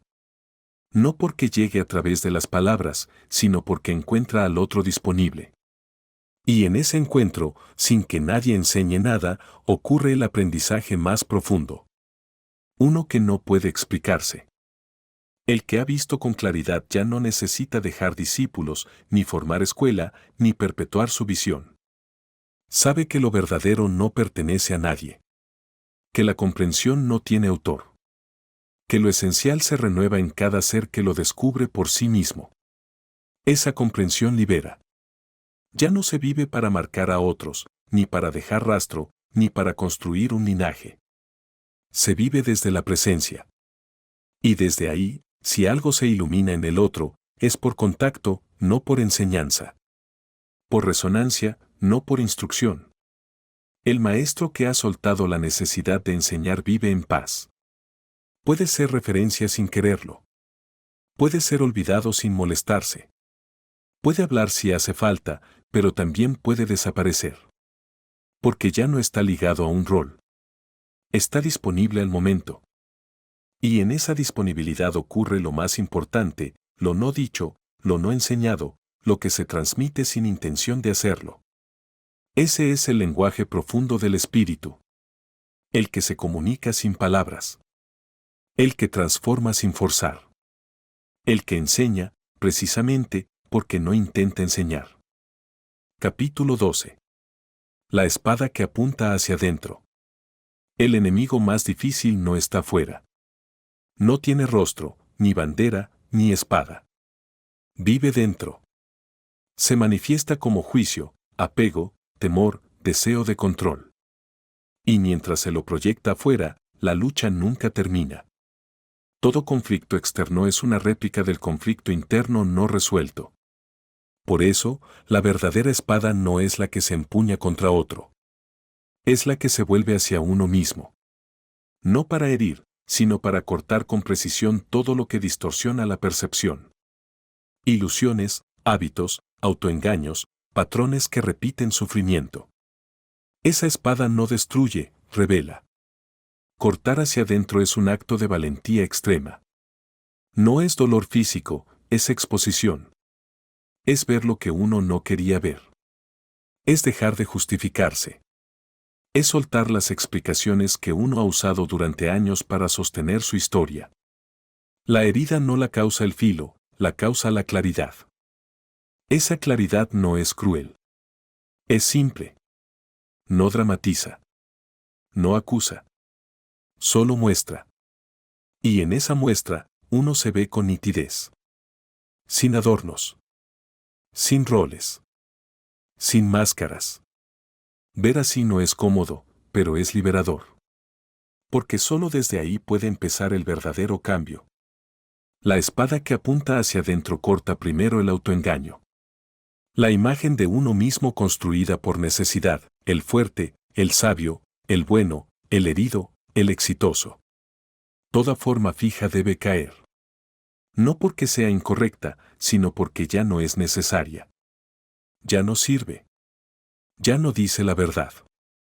Después, corta la necesidad de tener razón. De sostener una narrativa. De defenderse constantemente. De compararse. De juzgar. De señalar. Porque cada uno de esos movimientos es una barrera. Y mientras haya barrera, no hay contacto directo con la realidad. Esa espada también corta el miedo a soltar. El miedo a no ser nadie. A no destacarse. A no ser recordado. Pero solo quien cruza ese umbral descubre lo que siempre estuvo más allá del personaje, una presencia limpia, silenciosa, sin historia. No es un yo nuevo. Es la ausencia del yo anterior. Esa ausencia no es vacío. Es ligereza. Es apertura. No hay peso que arrastrar. No hay relato que defender. No hay forma que proteger. Uno puede estar sin defender su lugar. Puede hablar sin sostener una idea fija. Puede actuar sin cargar intención personal. Porque lo esencial ya no necesita afirmarse. Mirar hacia adentro con esa espada no es un acto único. Es una práctica continua. Cada día trae nuevas capas de identificación. Nuevas formas de apego. Nuevas versiones del yo que intentan instalarse. Y cada vez se requiere esa mirada afilada, ese corte silencioso que vuelve a liberar. No se trata de vivir en conflicto con uno mismo, sino de permanecer lúcido.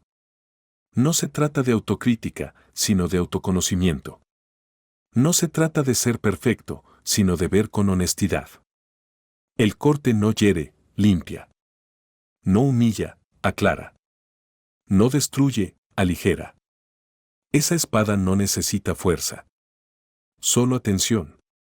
No se blande con rabia, sino con serenidad. No actúa desde la culpa, sino desde la responsabilidad. Y en ese acto constante de cortar lo que ya no sirve, uno va desnudándose. Hasta que lo que queda es solo verdad. Cuando se ha mirado suficiente hacia adentro, ya no se necesita tanto hacia afuera. El juicio a los demás se reduce. La necesidad de controlar desaparece. La prisa se calma. El ruido baja. Porque ya no hay proyección. Ya no hay defensa. Solo hay presencia. El que ha afilado su espada hacia adentro puede caminar con sencillez. Ya no se protege, porque ya no se siente amenazado. Ya no reacciona, porque ya no se siente atacado. Ya no compite, porque ya no necesita afirmarse. Lo que antes era lucha, ahora es observación. Y desde esa observación, la acción nace limpia. Cada gesto es exacto porque no busca probar nada. Cada palabra tiene peso porque no carga ansiedad. Cada silencio es pleno porque no esconde nada. Ya no hay necesidad de afirmarse en nada porque lo esencial está claro y basta. La espada que apunta hacia adentro se vuelve invisible. Nadie la ve. Nadie la teme. Pero su efecto se nota en la calma del rostro, en la sobriedad del gesto, en la profundidad de la mirada. Y en la ligereza con que uno puede estar en el mundo sin necesidad de ocupar espacio. Esa es la espada más fina. No corta cuerpos, corta falsedad. No atraviesa enemigos, atraviesa ilusión. Y lo que deja atrás no es una victoria, sino una presencia clara, firme, humilde. Una forma de estar que ya no necesita imponerse, porque ha vencido donde realmente importa, dentro. Capítulo 13. Ser como el cielo. El cielo lo contiene todo y no se resiste a nada. Las nubes vienen y van. El sol brilla, la tormenta ruge y el cielo permanece. No lucha por retenerlo claro, ni se defiende de lo oscuro. No elige. No compara. No acumula. Solo está. Presente, abierto, sin forma fija. Ser como el cielo es aprender a estar sin aferrarse. A recibir lo que llega sin poseerlo. A dejar partir lo que se va sin sufrirlo. No por frialdad, sino por comprensión. Porque lo que cambia no necesita control, solo atención. Porque lo que aparece no se posee, solo se atraviesa. El que se vuelve como el cielo no se define por lo que pasa. Puede sentir, pero no se confunde con lo sentido. Puede actuar, pero no se identifica con la acción. Puede pensar, pero no se enreda con el pensamiento. Hay espacio para todo, sin apego a nada. Ese espacio es libertad. No porque nada lo toque, sino porque nada lo detiene. La experiencia pasa como el viento. A veces suave, a veces denso. Pero siempre fluye. Y el cielo interior no la rechaza, ni la empuja. Solo la deja ser, mientras él permanece. La mente entrenada en el ego se comporta como el clima. Cambia sin pausa. Se agita. Se contrae. Se nubla. Se enciende. Se asusta. Pero la conciencia profunda es como el cielo, no cambia. Está ahí, incluso cuando no se la ve. Incluso cuando todo parece caos. Ser como el cielo es reconocer que uno no es la emoción, ni la idea, ni la historia. Uno es el espacio donde eso ocurre. El lugar donde todo nace y se disuelve. Y cuanto más se habita ese lugar, menos poder tienen las formas que lo atraviesan. Esto no significa desconexión. Al contrario. Permite una presencia más pura. Porque ya no se actúa desde la reacción, sino desde la estabilidad. Ya no se responde desde el temor, sino desde la claridad. Ya no se vive para cambiar lo que pasa, sino para estar lúcido dentro de ello. El cielo no interviene en el curso del viento. Lo acompaña. Lo acoge. Así también uno puede estar en la vida, sin querer retener lo grato, sin temer lo incómodo. Solo observando con profundidad. Y desde esa profundidad, actuando con exactitud. Ser como el cielo también es aprender a no ensuciarse con la historia personal. No significa negar lo vivido, sino dejar de usarlo como centro. Lo que uno ha hecho, lo que ha perdido, lo que ha ganado, lo que ha sufrido. Todo eso pasa. Pero el que ve, permanece. Ese testigo silencioso no necesita intervenir. Solo mirar. No con frialdad, sino con compasión. Ver el dolor sin aferrarse. Ver el deseo sin seguirlo. Ver la rabia sin encenderla. Ver la nostalgia sin recrearla. Dejar que todo sea sin convertirse en ello. En ese ver desapegado, el ego pierde su forma. Ya no hay tanto que defender. Ya no hay tanto que justificar. Ya no hay tanto que sostener. El personaje se disuelve como humo. Y en su lugar queda algo más simple, presencia. Nada que demostrar. Nada que esconder. Ese estado no se alcanza pensando. Se alcanza dejando. Dejando las explicaciones. Dejando las comparaciones. Dejando la necesidad de ser alguien. Cuando uno deja de aferrarse, empieza a expandirse. Y en esa expansión silenciosa aparece el cielo dentro. El que se vuelve como el cielo no necesita protegerse. Porque nada puede herir lo que no tiene forma. Puede sentir dolor, pero no se rompe. Puede ser tocado, pero no se quiebra. Está en el mundo, pero no se agota en él. Vive, pero no se define por lo vivido. Y en esa forma de estar, todo se vuelve más liviano. Las palabras pesan menos. Los vínculos se limpian. El tiempo deja de correr. Ya no hay urgencia por lograr. Ya no hay presión por ser. Solo una atención constante. Suave. Profunda. Firme. Ser como el cielo no significa escapar de la vida. Significa dejar de vivir en la superficie. Significa abrirse a todo sin perder el eje. Significa sostener la claridad incluso cuando nada está claro afuera. y ofrecer ese espacio, silenciosamente, a todo lo que llega. Cuando uno se vuelve como el cielo, ya no busca dejar huella, ni cambiarlo todo, ni permanecer. Solo estar. Estar plenamente. Y desde ahí, lo que se haga, aunque sea invisible, tendrá la forma justa. Porque no nace del yo, sino de la inmensidad sin forma que nos contiene a todos. Capítulo 13. Ser como el cielo. El cielo lo contiene todo y no se resiste a nada. Las nubes vienen y van. El sol brilla, la tormenta ruge y el cielo permanece. No lucha por retenerlo claro, ni se defiende de lo oscuro. No elige. No compara. No acumula. Solo está. Presente, abierto, sin forma fija. Ser como el cielo es aprender a estar sin aferrarse. A recibir lo que llega sin poseerlo. A dejar partir lo que se va sin sufrirlo. No por frialdad, sino por comprensión. Porque lo que cambia no necesita control, solo atención. Porque lo que aparece no se posee, solo se atraviesa. El que se vuelve como el cielo no se define por lo que pasa. Puede sentir, pero no se confunde con lo sentido. Puede actuar, pero no se identifica con la acción.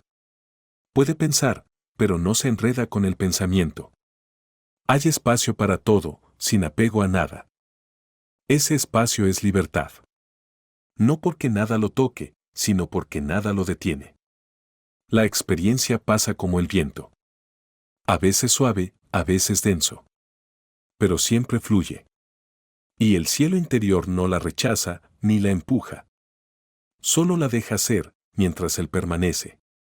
La mente entrenada en el ego se comporta como el clima.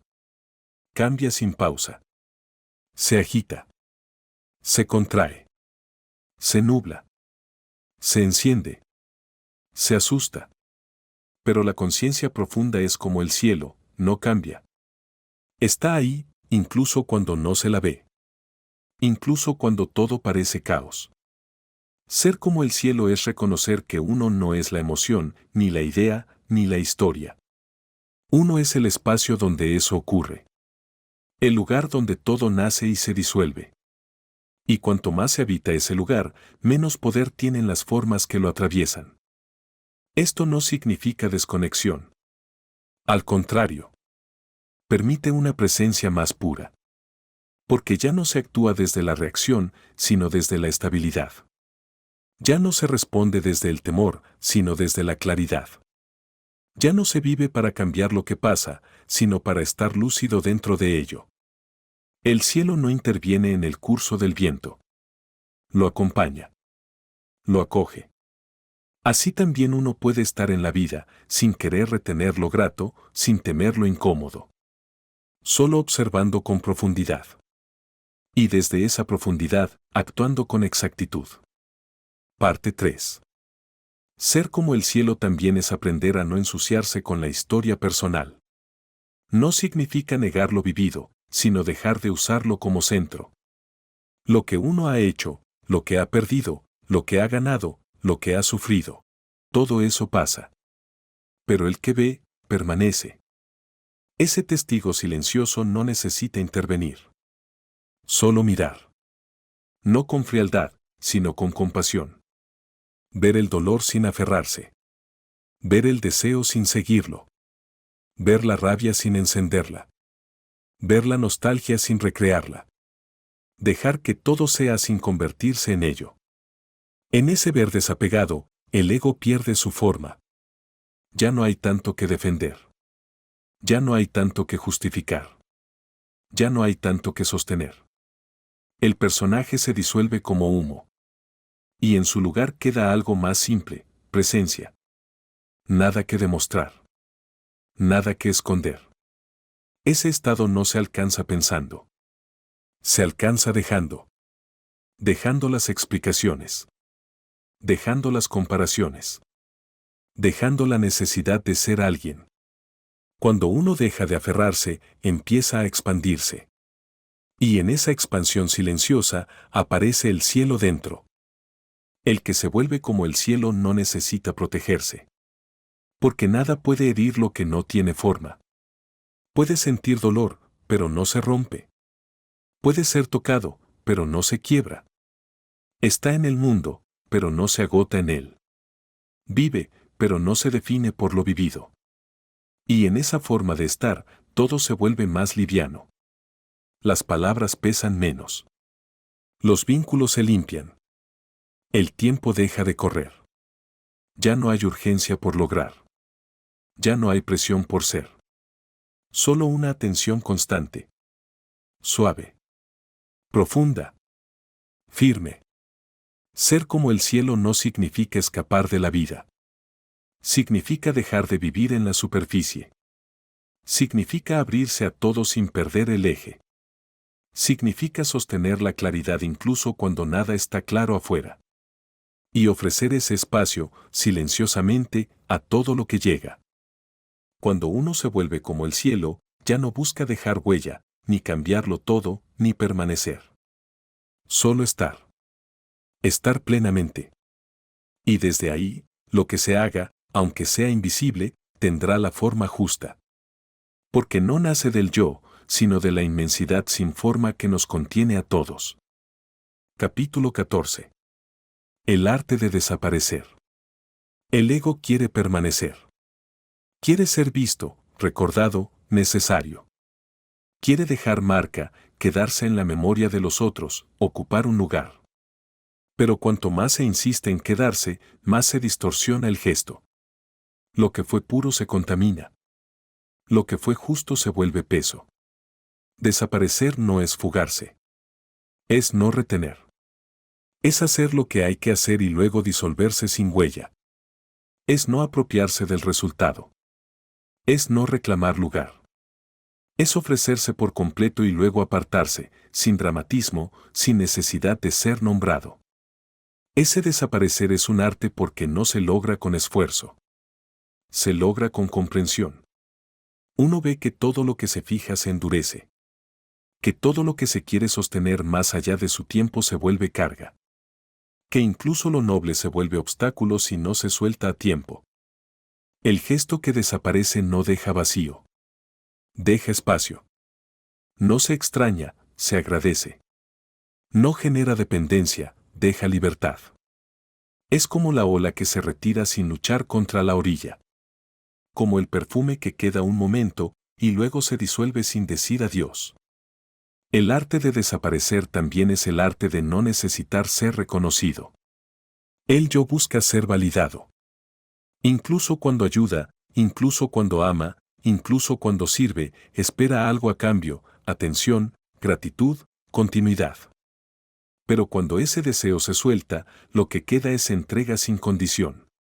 Desaparecer no significa no importar. Significa no centrarse en uno mismo. Significa saber cuando uno ya no es necesario, y no aferrarse. Saber cuando el ciclo está completo, y no prolongarlo por necesidad personal. Saber retirarse sin dejar grietas, sin generar drama, sin imponer ausencia. Solo quien ha desaparecido de su propia necesidad de ser alguien puede estar plenamente presente. Porque ya no hay doble fondo. Ya no hay intención oculta. Ya no hay yo reclamando protagonismo. Solo acción justa, palabra limpia, gesto sobrio. Y esa presencia transforma más que cualquier argumento. Porque no se impone. No quiere nada. No exige. Simplemente está. Y luego, se va. Y al irse, deja al otro más cerca de sí mismo. No porque lo haya guiado, sino porque no lo distrajo con su ego. Desaparecer también es dejar de acumular. No hacer de cada cosa una historia. No usar el pasado como identidad. No convertir lo vivido en una armadura. El que sabe desaparecer no vive recordándose. Vive mirando. Vive escuchando. Vive ligero. El arte de desaparecer no se aprende en la teoría. Se practica en lo cotidiano. En callar cuando uno ya habló lo necesario. En no reclamar lo que uno dio. En retirarse de una discusión cuando el ego quiere quedarse. En cerrar un vínculo cuando ya cumplió su ciclo. Es una práctica silenciosa, humilde, sin recompensa exterior. No genera aplauso. No construye imagen. Pero aligera. Libera. Afina. Uno se vuelve más claro, más invisible, más real. No por ausencia, sino por transparencia. Y desde esa transparencia, la acción se vuelve más precisa. Porque ya no hay ruido. Ya no hay urgencia. Ya no hay prisa por dejar algo. Todo se da, se dice, se entrega, y luego se suelta. Como si nunca hubiera sido de uno. Como si hubiera pasado otra vez. La desaparición más profunda es la desaparición del yo que necesita ser afirmado. Cuando ese yo se retira, lo que queda es conciencia pura. No hay forma. No hay historia. No hay nombre. Solo claridad. Solo silencio. Solo un estar disponible para lo que sea que la vida pida. Ese estado no es evasión. Es madurez. El que ha desaparecido no deja de actuar, pero ya no se afirma en lo que hace. No deja de hablar, pero ya no busca destacar. No deja de estar, pero ya no ocupa lugar innecesario. Es una presencia sin centro. Y esa forma de estar deja una huella que no tiene firma. Porque no proviene del personaje. Proviene del vacío interior. No se nota a simple vista. Pero toca profundamente. No deja recuerdo, pero deja efecto. El arte de desaparecer es el punto final del camino.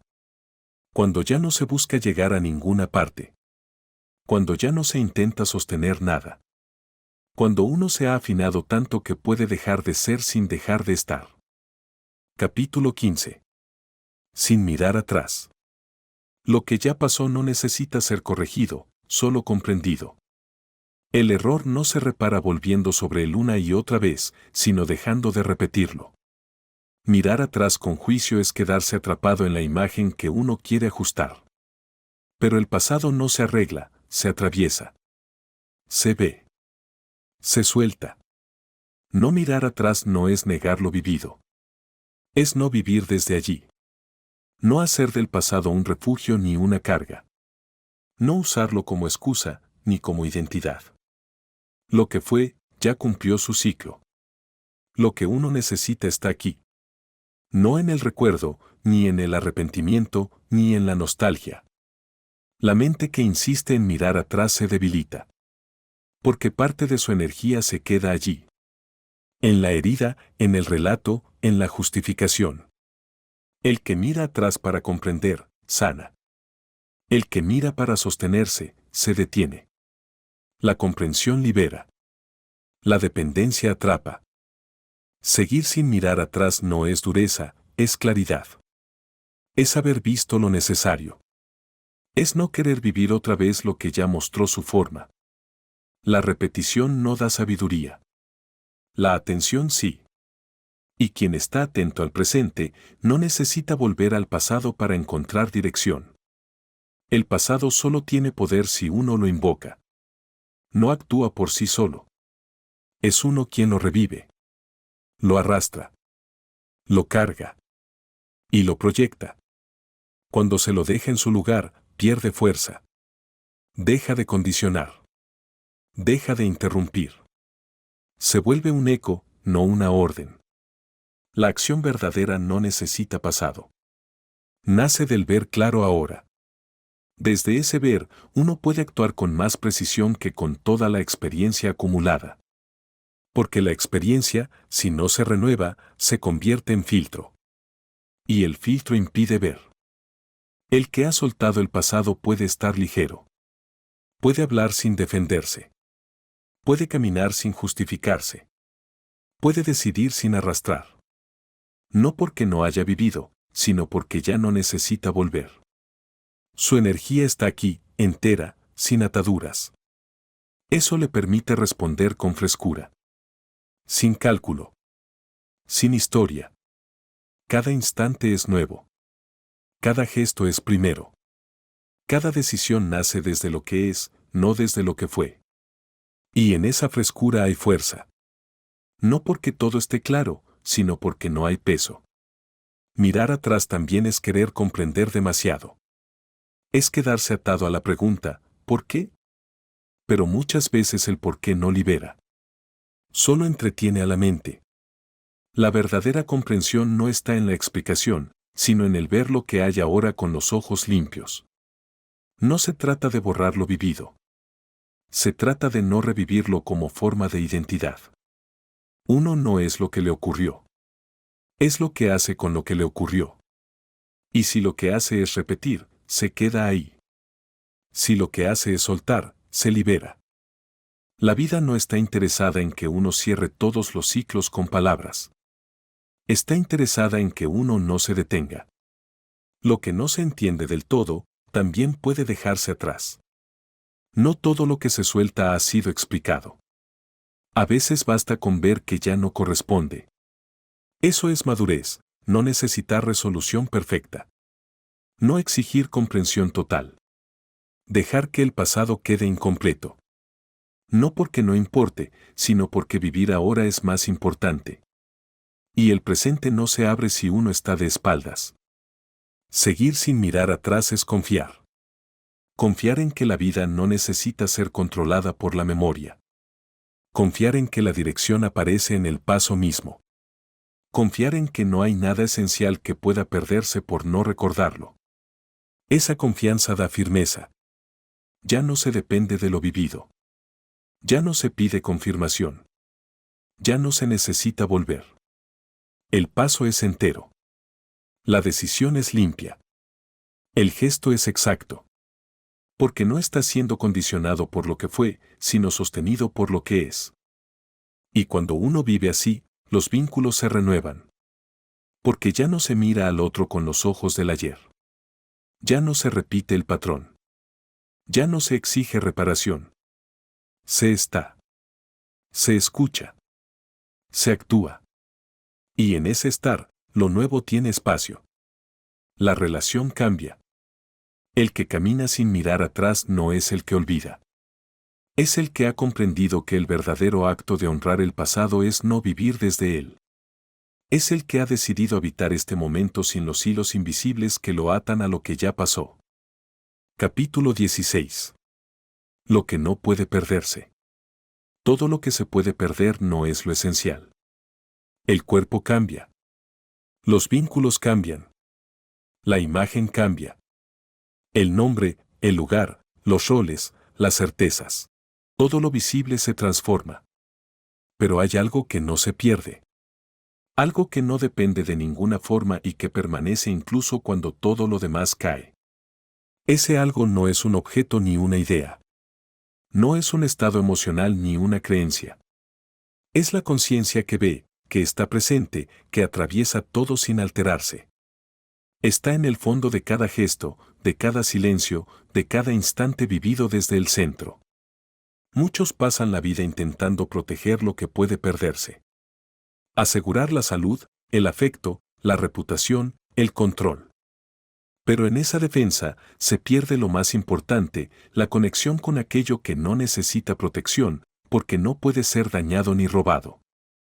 Esa presencia silenciosa no necesita nombre. Algunos la llaman espíritu, otros esencia, otros simplemente estar. Pero su fuerza no está en cómo se la llama, sino en reconocer que está. Que ha estado siempre. Que no depende de lo que ocurre, sino que observa lo que ocurre sin pertenecerle. Cuando uno entra en contacto con eso que no puede perderse, algo en el interior se afianza. No se endurece, se enraiza. Se vuelve menos reactivo, más claro. Ya no hay necesidad de correr detrás de lo que huye.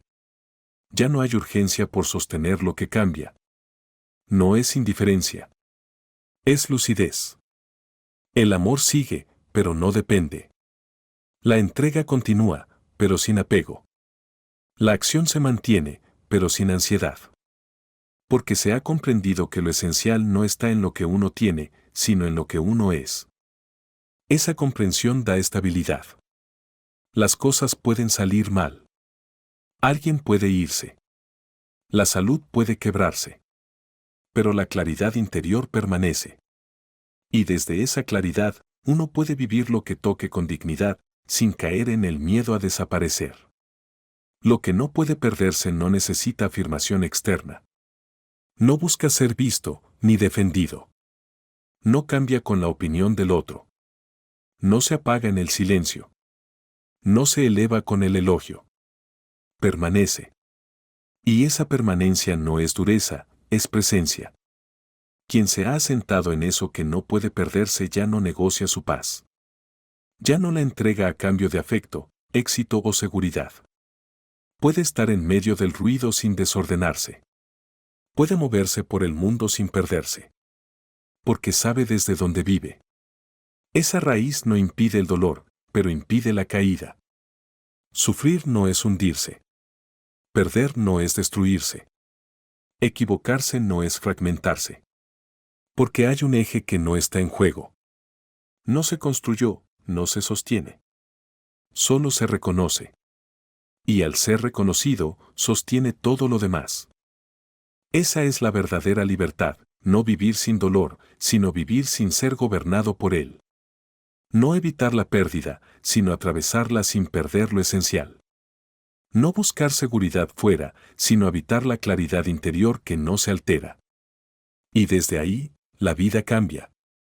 Ya no se vive para protegerse, sino para estar. Ya no se busca poseer, sino compartir. Ya no se teme a lo nuevo, porque no amenaza lo verdadero. La forma se puede ir, pero lo que uno es no se toca. Lo que no puede perderse es la única base sólida.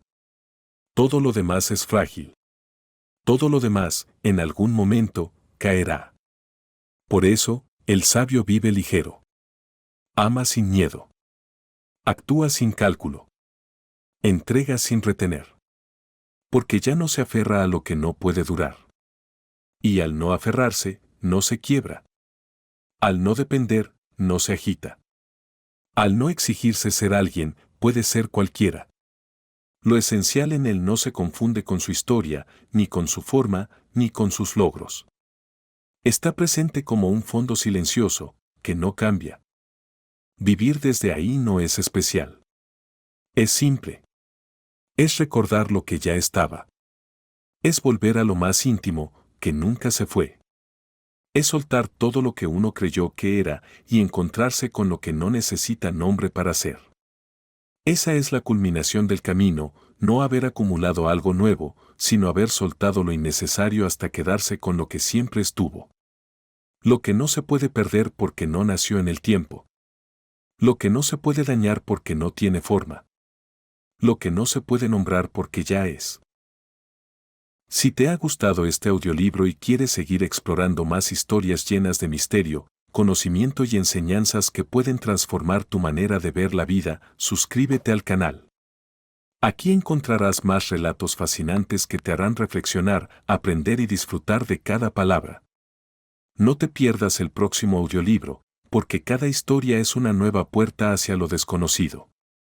Activa las notificaciones y acompáñame en este viaje donde la mente y el misterio se entrelazan para revelar lo que siempre estuvo oculto.